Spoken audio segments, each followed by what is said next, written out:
Nestled amidst arid fields and surrounded by barren hills, the village of Sayampa was a forgotten place. The dusty roads were dotted with crumbling huts, and the air was heavy with despair. Here, time seemed to stand still, and progress was but a distant dream.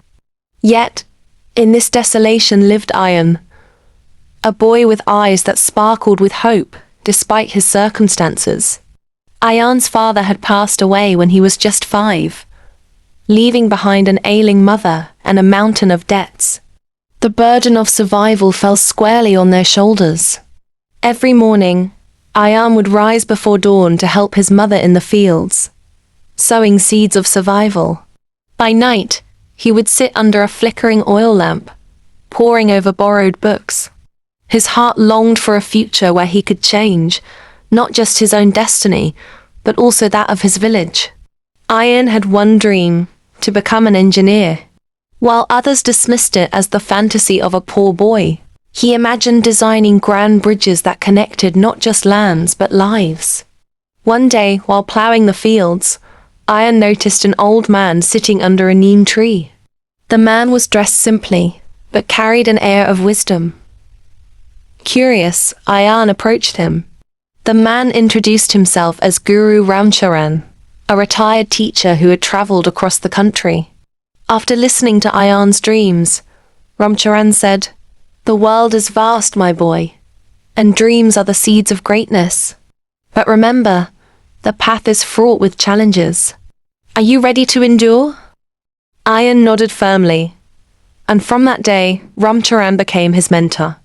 The old teacher taught him mathematics, science, and the value of resilience.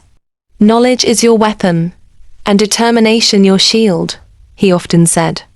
Months later, news of a government scholarship exam reached the village.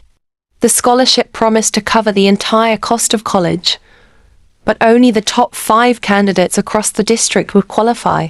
For Ayaan, it was a once-in-a-lifetime opportunity. However, there was a catch: the exam was to be held in Sultanabad, a town 15 miles away. With no money for transportation and limited time to prepare, Ayaan faced a dilemma. Ramcharan encouraged him, saying, "Adversity is the furnace that forges greatness." Ayaan began an intense routine. By day, he worked in the fields. By night, he devoured every book Ramcharan provided. His determination inspired others, though some mocked him. "Dreams won't fill your stomach," they sneered. The day of the exam arrived. Clad in his only clean shirt and armed with his books, Ayaan began his journey to Sultanabad on foot.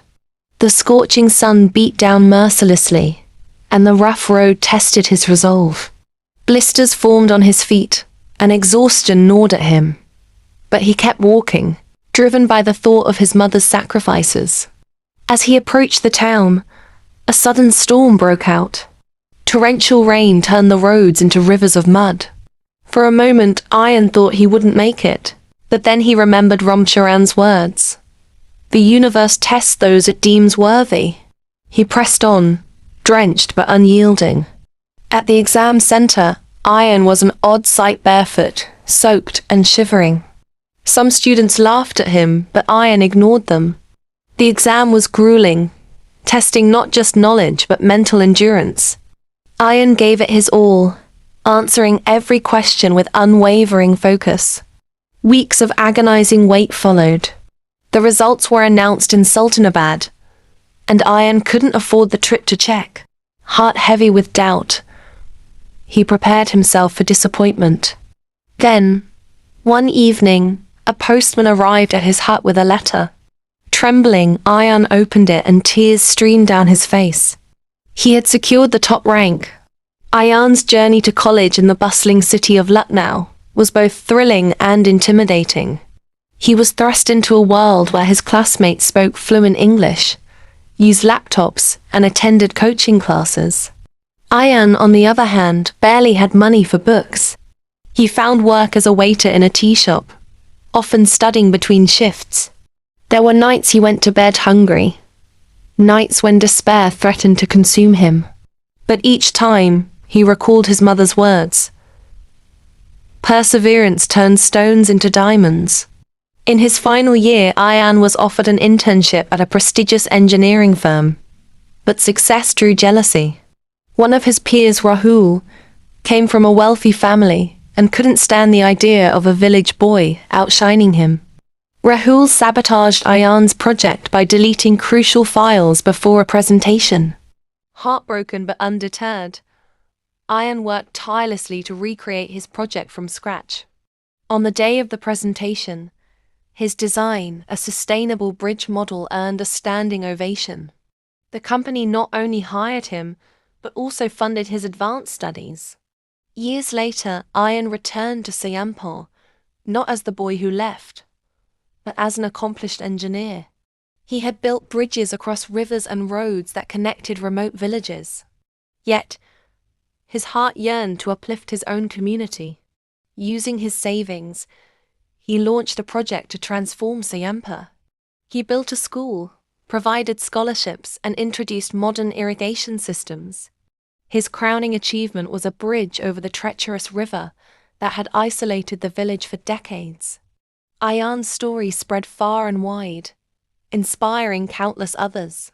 He became a symbol of resilience, a reminder that greatness is born not of privilege but of perseverance. When asked about his journey, Ayaan would smile and say, "I wasn't building bridges of steel. I was building bridges of hope. And hope is the strongest foundation of all."